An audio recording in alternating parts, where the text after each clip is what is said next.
এই লঙ্কাগুলো আমার হাতের চাটুর থেকেও কিন্তু বড়। এত লম্বা লম্বা লঙ্কা, আর এগুলোর না পকোড়া বানালে খুব সুন্দর টেস্টি খেতে হয়। আর এগুলো তো সাধারণত ঝাল হয় না, তো আজকে লঙ্কার পকোড়াটাই বানাবো। তার জন্যই ভালো করে লঙ্কাগুলোকে প্রথমেই আমি ধুয়ে নিচ্ছি। আর লঙ্কার পকোড়াটা কীভাবে বানাই সেটাই দেখে নিন। লঙ্কার বোটাটাও কাটবো না, বোটাটা থাকলেই দেখতেই ভালো লাগবে, তো বোটাটা কাটবো না। আর লঙ্কার কিছুই কাটবো না বলতে গেলে।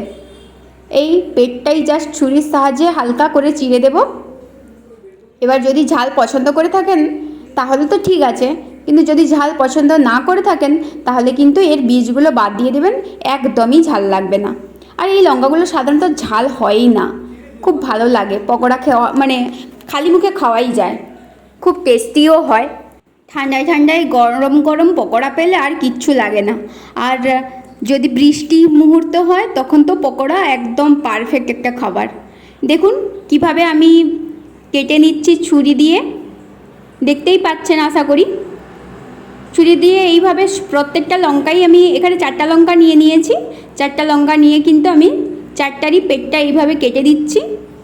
আর একটা পুদিনার চাটনিও বানিয়ে ফেলবো, তো পুদিনা আর ধনেপাতা দিয়ে চাটনিটাও বানাবো, সেটাও দেখতে থাকুন কিভাবে বানাই দেখে নিন।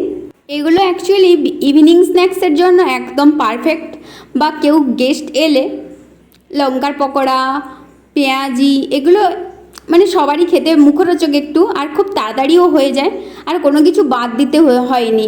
দেখুন লঙ্কার কোনো কিছুই কিন্তু আমি বাদ দিচ্ছি না, পুরো জিনিসটাই লেগে যাচ্ছে আমার। এখানে প্রথমেই আমি বেসন নিয়ে নিচ্ছি। বেসনের মধ্যে দিয়ে দেব হলুদ গুঁড়ো, লঙ্কার গুঁড়ো, লবণ, আর দেব জিরের গুঁড়ো। একে একেই আমি দিয়ে দিচ্ছি, দেখতে থাকুন। আর ব্যাটারটা কিন্তু একটু ভালো করে করতে হবে, আপনারা দেখলেই বুঝতে পারবেন যে ব্যাটারটা কতটা গাঢ়ত্ব রাখতে হবে। দেখুন এইভাবে নিয়ে নিয়েছি। এবার হালকা হালকা জল দিয়ে মেশাতে থাকবো, একটা চামচের সাহায্যেই মেশাতে থাকবো।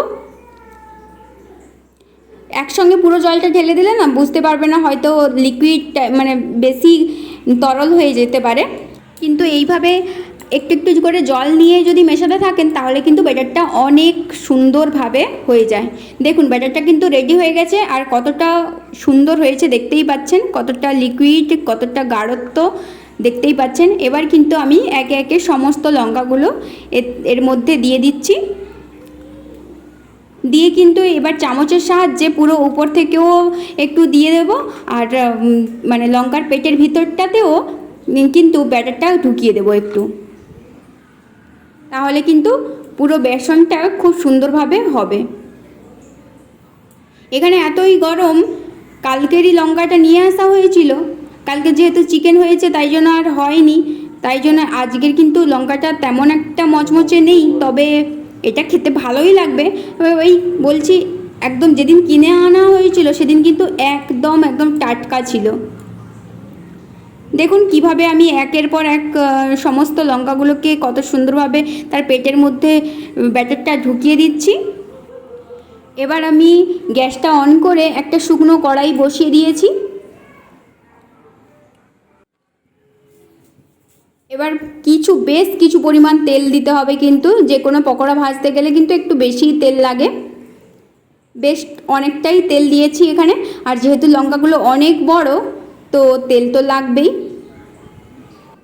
এবার কিন্তু আমি আস্তে আস্তে করে একটা একটা করে, মানে তেলটা গরম হয়েছে কিনা সেটা আগে আপনি দেখে নেবেন, এক টুকরো বেসন ফেলে যদি গরম হয়ে থাকে তাহলে কিন্তু এইভাবে একটা লঙ্কার বোটাগুলোকে ধরে ছাড়তে থাকলেই হয়ে যাবে লঙ্কার পকোড়া।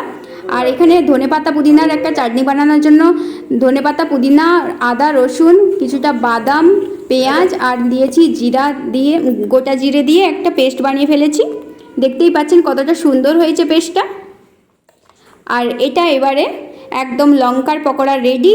লঙ্কার পকোড়ার সঙ্গে পুদিনা ধনেপাতার চাটনি আর আছে টমেটো কেচাপ। এইভাবে আপনারাও কিন্তু ইভিনিং স্ন্যাক্সটা এনজয় করতে পারেন। আজ তাহলে আসি, টাটা।